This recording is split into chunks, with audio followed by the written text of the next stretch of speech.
After weeks of speculation, Beto O'Rourke made it official Thursday, jumping into the already crowded Democratic presidential field. The former three-term Texas congressman who narrowly lost his Senate challenge to Ted Cruz in 2018, wasting no time getting behind a top progressive priority. Some will criticize the Green New Deal for being too bold or being unmanageable. But I tell you what, I haven't seen anything better that addresses this singular crisis that we face, a crisis that could, at its worst, lead to extinction. We're back with Jason Riley, Dan Henninger, and Wall Street Journal editorial board member Alicia Finley. So, Alicia, what's Beto's selling point for Democrats? Well, he brings this populist aspirational style. He's very uplifting, optimistic. He's young. I mean, he's 46 years old, one of the younger candidates to declare, perhaps the youngest. He's also a political cipher, so it's very difficult to pin him down, which in a general election will be an advantage. But so the fact is he's not really committed to a lot of specific policies. Is that what you're saying? That's right. Even if you listen just to that clip, he really hasn't endorsed the Green New Deal. He just basically said, well, I haven't seen anything better. Yeah. Okay. So but is it so it's a charisma? Yeah, he's very telegenic. He reminds people a little bit of Barack Obama. And it's that comparison has been made before. He's also been compared to JFK, Jimmy Carter, Bill Clinton. He's very bright and optimistic. He has kind of and it's an emotional appeal. It appeals to the heart, to the gut. And contrast to what.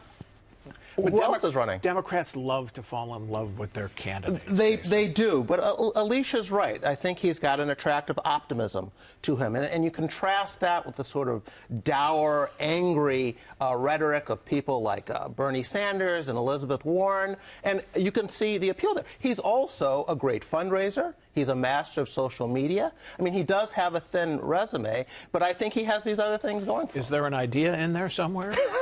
I think he's selling himself as more of a pragmatist. As Alicia said, he hasn't really endorsed the Green Deal. He hasn't called for packing the court. He says he's a capitalist. So the idea is Beto. Yes. I mean, I'm not being cynical. I mean, is that what he's selling? He's selling Beto, the aura of Beto. The aura of Beto, and the aura of Beto, which includes which I think kind of relates to the demographic that he's appealing to. One way or another, there are a lot of people out there, especially in the Democratic Party, who mainly want their candidates to have their heart in the right place.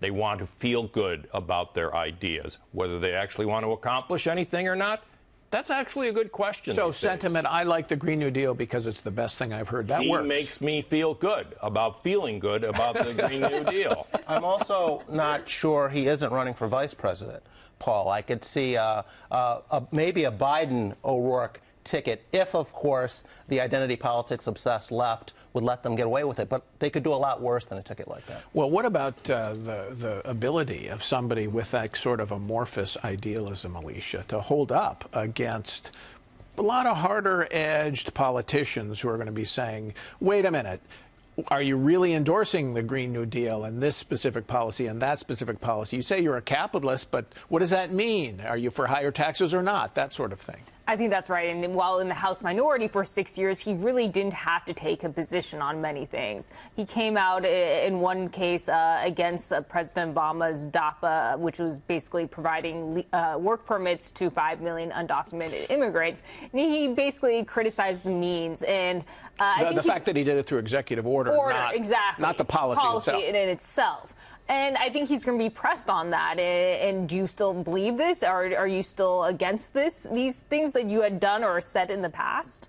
So he could be smoked out in a way during the basically, if he does, he's going to have to commit to something. I mean, he's been pretty adroit in managing and negotiating around these issues. But on a stage with 7 or 8, in a debate, I think they're going to press him on it. The other thing I would say, Dan, is electability. Yeah. I mean, he's basically saying implicitly, I can put Texas in play. He said that explicitly, but also I can beat Trump. Yeah, and let's talk about electability in terms of the history of the Democrats running for the presidency.